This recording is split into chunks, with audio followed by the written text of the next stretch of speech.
नमस्कार, रामकृष्ण हरी, राधे राधे. मंडळी म्हणतात ना, वावर आहे तर पावर आहे. आणि अगदी तेच तुम्हाला दाखवण्यासाठी आज आम्ही आलेलो आहेत आष्टामोड या ठिकाणी आमच्या भाऊजींच्या शेतामध्ये. आणि खरी वावर आणि खरा पावर कसं असतं माहितीये का? याला म्हणतात ह्याला खरं वावर आणि खरं पावर. काही गाजर, काही शेंगा, मजाच मजा.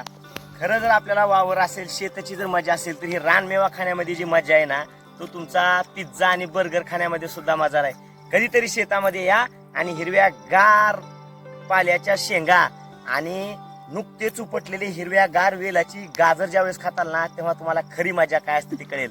तर नक्की एकदा शेतामध्ये येऊन या शेतामधल्या रानमेवाचा आनंद घ्या. आणखीन बघतोय कुठं काय दिसतंय का? बरंच काय दिसायलंय पलीकडं. आता कणस आणखीन दिसायलेत, कणसाकडे जाणार आहेत बरं का.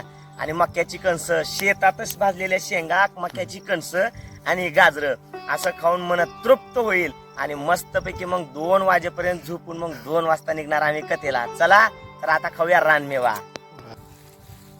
तर आता शेंगा आणि गाजर काढलीत. आता मस्त हिरवी गार अशी कणस काढतो आणि कणस काढून मग त्याचा भाजण्याचा आनंद घ्यायचा आहे. चला तर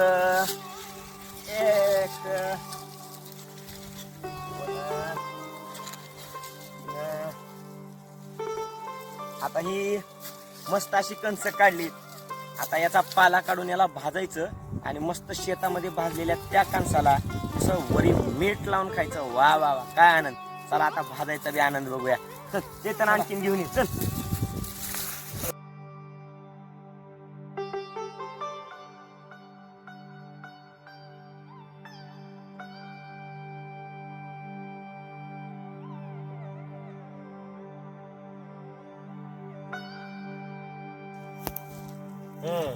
बघा आता ही अशा शेतामधल्या काड्यावरती भाजलेली कणस, वर 1 नंबर शेतातल्या काड्यावर भाजलेली कणस आपल्या घरच्या गॅसपेक्षा काय चव येते मित्रांनो, खाल्ल्याशिवाय कळणार नाही. म्हणतात ना, खाल्ल्याशिवाय कळत नाही, चावल्याशिवाय गिळत नाही. तसं आहे बघा. आता ही खाल्ल्याशिवाय कळणार नाही तुम्हाला. हा, तोंडाला पाणी तर असं सुटायला लागलंय. बस बोलायचं नाही, आता काढतो मी लगेच नाही खातो बरं का. बघा तुम्हाला दाखवतो खाताना सुद्धा. बघा आता. वा, काय गोड लागते मका आणि त्याच्यामध्ये भाजलेली शेतामध्ये अशी मगा. वा वा वा, इतकी गोड लागते ना. खरंच एकदा आयुष्यामध्ये आलं ना, हा आनंद घेतला पाहिजे. पहा, नक्की आपल्याकडे शेत नसेल तर कमीत कमी एखाद्या शेतकऱ्याच्या शेतामध्ये जाऊन हा रानमेवा खाण्याचा आनंद नक्की घ्या. एवढंच नाही, आणखी शेंगा भाजायच्यात बरं का. आम्हा जर आणखी शेंगा भाजतात पुन्हा दाखवतो.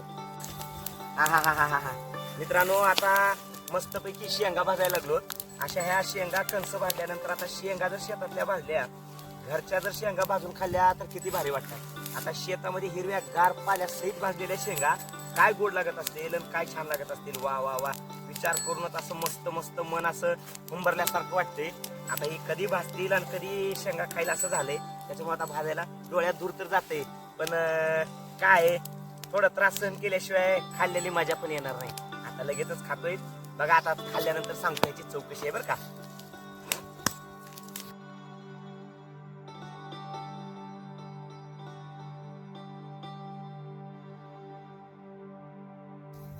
मंडळी, आता हे भाजलेल्या मी शेंगा खातोय. काय सांगू, सांगायची इच्छाही नव्हती, कारण खाण्यामध्ये एवढा वेस्ट आहे.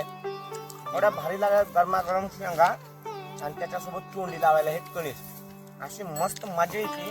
आणि मध्ये मध्ये कमी पडलं तर हे गाजर, हा हा हा हा, एवढ्या गोड लागतात ना. तर बाकीच्या बाहेरच्या गोष्टी खाण्यापेक्षा प्राकृतिक जीवन जगण्यासाठी आणि प्राकृतिक आयुष्यामध्ये खाण्यासाठी या अशा रानमेव्याचा नक्की वापर करा. याच्यासारखा आयुष्यातला जीवन, आनंद जीवनातला कुठला भारी असेल असं मला वाटत नाही. त्याच्यामुळं हा आनंद एकदा तरी नक्की घ्या. आणि आमचा आनंद तुम्हाला कसा वाटला हे मात्र सांगायला विसरू नका बरं. हा, तर आवर्जून कमेंट मध्ये सांगा की आमच्या हा रानमेवाचा आनंद तुम्हाला कसा वाटला आणि तुम्ही अशा रानमेवाचा आनंद कधी घेणार आणि केव्हा घेतला तर कसा आनंद वाटला हे आम्हाला नक्की कमेंट करून सांगा. तोपर्यंत बघत राहा आमचं चॅनल सत्संगधारा. रामकृष्ण हरी, राधे राधे.